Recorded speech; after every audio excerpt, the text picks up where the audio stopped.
It is Wednesday, August 9th, 2023. Welcome to the show. My name is Mark Beavis. On the show today, U.S. consumer debt has risen to record levels, and we're going to look at those numbers. Also, according to Deloitte Canada, there are signs that Canada is heading into an economic slowdown. We're going to see what they have to say. Plus, U.S. regulators have again fined the big banks. In other news, and there's lots of it, Tilray has struck a deal down south of the border. Also, NVIDIA is rolling out its new super chip, and Canadian broadcasters, they are set to go to battle with Meta. Let's get started with today's news. We always hear how Canadian consumers have these dangerously high debt levels. It appears now, though, that the Americans are set to give us a run for our money. New York Federal Reserve reported yesterday that the aggregate balance for American users' credit cards has now passed the $1 trillion mark for the first time in history. Total credit card debt rose by $45 billion in the April through June period, an increase of more than 4%. The total amount that is now owed by U.S. consumers is $1.03 trillion. So this continues an upward trend, which to me is a growing sign that consumers are starting to feel the effect of the higher inflation rates that we've seen over the past year. Now, not surprisingly, as the use of credit card debt has increased, so has the delinquency rate. The Fed reports that credit card debt of 30 or more, credit card payments of 30 days or more, has climbed to 7.2% in the second quarter. That is up from 6.5% in Q1. This now ranks as the highest rate since the first quarter of 2012. In other debt-related areas, newly originated mortgages rose to $393 billion. The total mortgage debt is now just over $12 trillion, and auto loans increased by $20 billion to $1.57 trillion.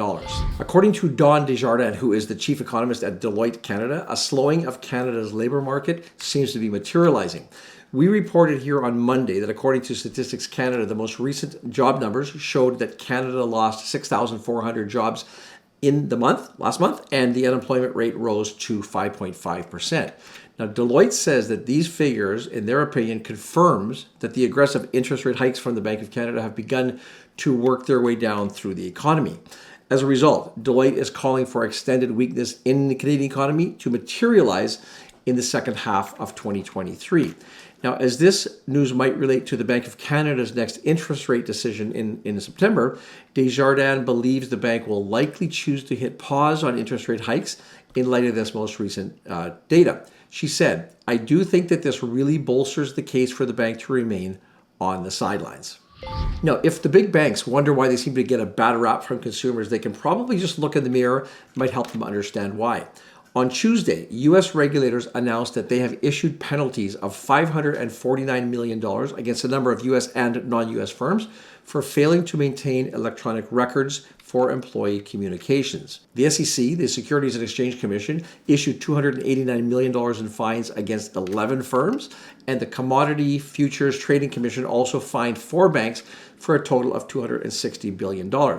The reason for the fines was that these firms have failed to properly follow the rules regarding how employees are authorized to communicate. Sanjay Wadhwa, who is the Deputy Director of Enforcement at the SEC, he said, "Today's actions stem from our continuing sweep to ensure that regulated entities, including broker-dealers and investment advisors, comply with their record-keeping requirements, which are essential for us to monitor and enforce compliance with the federal securities laws." There is a pervasive use of messaging apps such as WhatsApp, iMessage, or Signal by Wall Street employees and managers.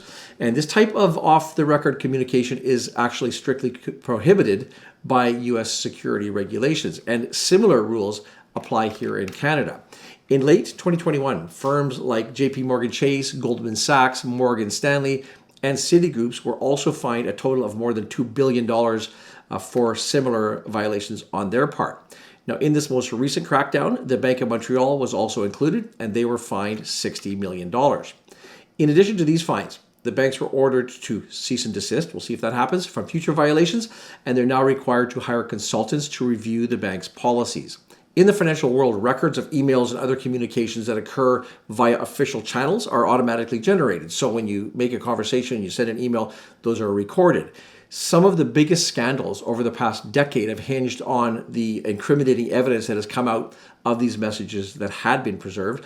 And this is one of the tools that the regulators use to maintain control of the system. Perhaps most disturbingly to me in this recent report is it wasn't just regular level employees who were caught up in the violations. For example, at Wells Fargo, more than 100 employees, including senior supervisors, sent thousands of messages using these third-party apps. In a statement, the CFTC said that certain supervisors, in fact, the very people who are responsible for supervising employees to prevent this misconduct, they routinely communicated using unproved methods on their personal devices. When my son Brandon started this YouTube channel a number of years ago, his goal was to provide financial education to fill the gap for the millions of Canadians who don't get exposure to this education either at home or in school. While his journey evolved into also developing the Investing Academy, which is our online education platform. And currently, we work with thousands of Canadians of all ages from coast to coast. If you are a raw beginner, or even if you're an experienced investor who just wants to enhance your knowledge, check out the Academy. I will put a link in the description of this video. Shares of Canadian cannabis company Tilray Brands were up over 30% in trading yesterday after it announced that the company has entered into a deal to buy 8 beer and beverage brands from Anheuser-Busch companies. Early trading this morning, though, saw the shares retraced by around 8%. The company says that this agreement will dramatically expand its basket of brands and its beer sales volume. It projects that volume will increase from current 4 million cases a year up to 12 million cases going forward. The purchase price is expected to be $85 million US, and it will be paid in cash.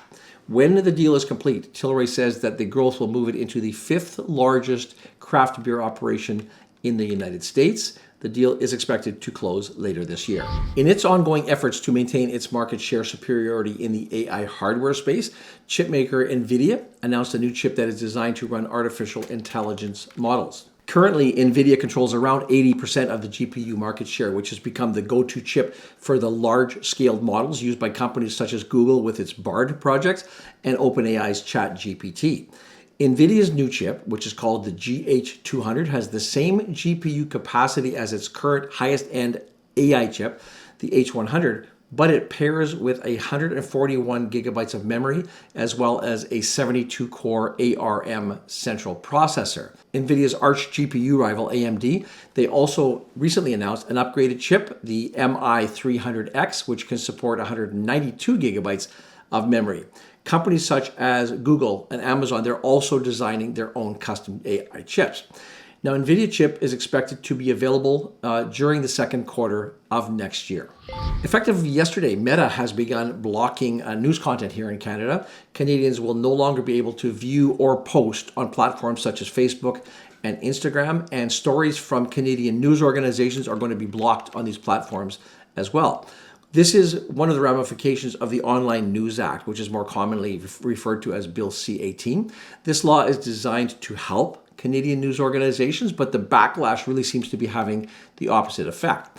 In response to this action by Meta, News Media Canada, the Canadian Association of Broadcasters, and CBC have issued a joint statement saying that they have filed a request by the Competition Bureau to investigate Meta for what they are saying is an abuse of its dominant position. The group says that the social media giant is being anti-competitive and it will prevent Canadian news companies from accessing the advertising market, which will significantly reduce their visibility to Canadian on these social media platforms. In its letter, the group said, if Meta is allowed to proceed unchecked, it could inflict significant damage to Canadian news organizations' ability to offer quality news services to Canadians, which is critical to the functioning of a free and democratic society. The group is now calling on the Competition Bureau to use its prosecutorial tools to prohibit Meta from blocking Canadian access to news content.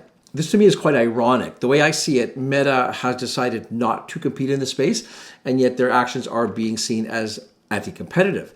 In other words, the group is trying to force this private company to not do something rather than to do something. They're trying to force essentially a private company into using their services and then paying for its product. Meta spokeswoman Lisa Laventure, she referred to previous comments regarding C-18. She says that the law is built on a flawed premise that leads it to block its news. She says the only way we can reasonably comply with this legislation is to end news availability for people in Canada. Canada's Heritage Minister, Pascal Saint-Onge, she says that under the current Online News Act, Meta does not, in fact, have any obligations, but she noted that the government is still developing regulations for the law that are set to come into effect at the end of this year. Tomorrow, the most recent U.S. Consumer Price Index numbers will be released, so we'll be watching that very carefully to see how that might affect the markets. I will be back here on Friday for our live session with Brandon. As always, thank you for watching this video. I will put a link for our Investing Academy in the description below. We'll see you in a couple of days.